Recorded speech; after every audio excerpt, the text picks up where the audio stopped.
Remember that scene in The Matrix where Neo walks in to see the Oracle and he sees this young boy bending spoons with his mind, and the boy says to Neo, "Don't try and bend the spoon, that is impossible. Instead, only try and realize the truth." So Neo asks him, "What is the truth?" And the boy says, "There is no spoon."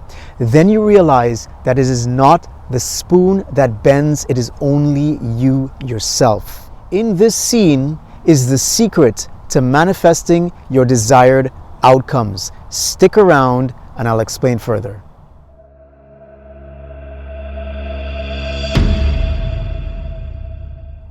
Welcome back to the channel. My name is Jose De Castro and I'm a psycho-spiritual life coach that helps conscious entrepreneurs to overcome inner resistance and unconscious blocks to true success.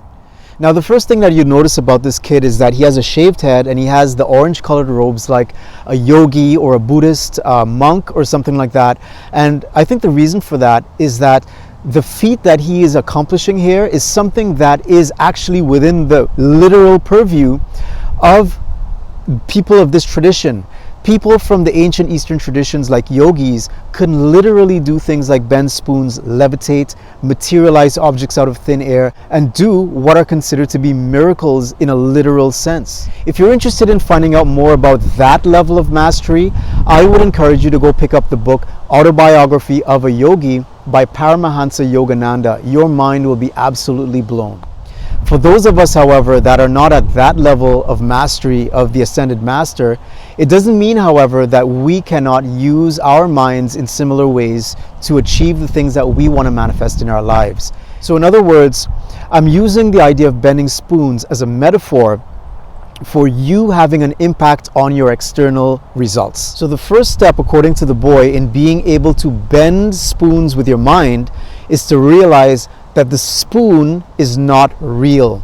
The spoon does not exist. If you think about the premise of the movie The Matrix, everything that was experienced within the Matrix was not real at all. It was all within the mind. It was all being experienced within the mind, right? Because the characters that inhabited the Matrix were hooked up through the back of their head to a jack, and every single thing that they experienced as a sense of touch, of taste, of sight, of sound were just electrical signals being interpreted by the brain. So in that way, we understand that the spoon that was experienced within the Matrix in that scene was not real. Similarly, in our lived reality, who we are is not this body, is not even our thoughts. Who we are is the same stuff as the very substrate of all existence, and that is non-material, non-solid consciousness itself. So when you understand that, then you understand that everything that you experience is just like a dream. When you go to bed and you sleep and you dream at night, if you dreamt of yourself bending spoons, you understand that the true self was asleep and experiencing the spoon. The spoon is not real. It is only a part of a dream that you are experiencing within your consciousness. The ancient yogis and the ancient mystics have been saying this for eons, that what we experience as our reality is merely a simulation of sorts. It is only an appearance. It is only a dream. It is what is called Maya or illusion. And the true substance is the consciousness experiencing it. So this is how it can be said that there is no spoon. Just like there is no external world apart from you. Everything that you experience in your external world is being experienced within your consciousness like a dream at night. Albert Einstein is quoted as saying that reality is merely an illusion, albeit a very persistent one. So what that says is that reality is just like a dream. There is no material substance to it, but in a dream, things change very quickly and is very fluid, and there is no real continuity to it in the same sense. So that's the difference between our lived reality and a dream. They are both illusions. However, our lived waking reality has a certain amount of persistence to it, or continuity. So when you really come to realize what this means, that everything that you experience is a dream, it's made of your own energy, then you realize that just like in a dream where it's all made of your own energy, you can actually have an effect upon the actual dream objects themselves through the power of your mind. In fact, think about becoming lucid in a dream. When you become lucid or aware that you're dreaming, in the dream, you can actually change the dreamscape. You can actually fly. You can actually do things that are considered supernatural. And that's because you are transcending that dream level. You are looking down on it and understanding it for what it is. So that's the first step, understanding that there is no spoon. And what that means is understanding that what you experience as a physical reality is all being experienced within your consciousness. It has no reality outside of you, and you create it with your own energy.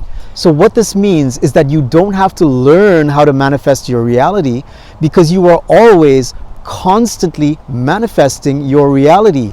The question is, are you manifesting the reality that you prefer?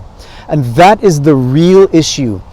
In the Matrix, it is said that when you realize that there is no spoon, then you realize it's not the spoon that bends, it's only you yourself. So if you want to have an intended result on your outside external world, you don't force the outcome in what you think of as the external world. It all originates within the will, within the consciousness, within the mind. And this is what it really comes down to, guys. Just like an iceberg, even though it looks very imposing, most of it is under the water. Our minds are like that. What we consciously think of as our minds, what we know of as our thoughts and our memories and so forth, are only a thin sliver of the totality of our mind. Most of our mind is unconscious and not really readily accessible to our conscious minds.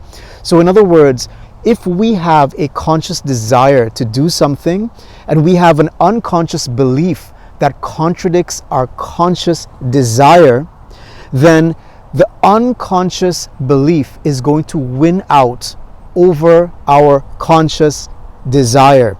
So you may want to manifest money or a certain outcome for yourself, but if you hold without your knowledge, because it's unconscious, because it's been tucked away and hidden away, if you hold some sort of belief that is keeping those things at bay, then it doesn't matter what you want, you're not going to be able to manifest it until you come to realize what you've been believing unconsciously that might be holding you back. So in other words, if you want to bend the spoon, you have to first of all understand that you are the cause. Not just your conscious mind, but your unconscious beliefs. And the way that you get in touch with your unconscious beliefs, the things that might be blocking you, the things that might be contradicting what you want to create for yourself, is through shadow work. And if you've never heard of shadow work, I have many other videos on shadow work. Here's a video that you might like. Here's a playlist, and subscribe for more content.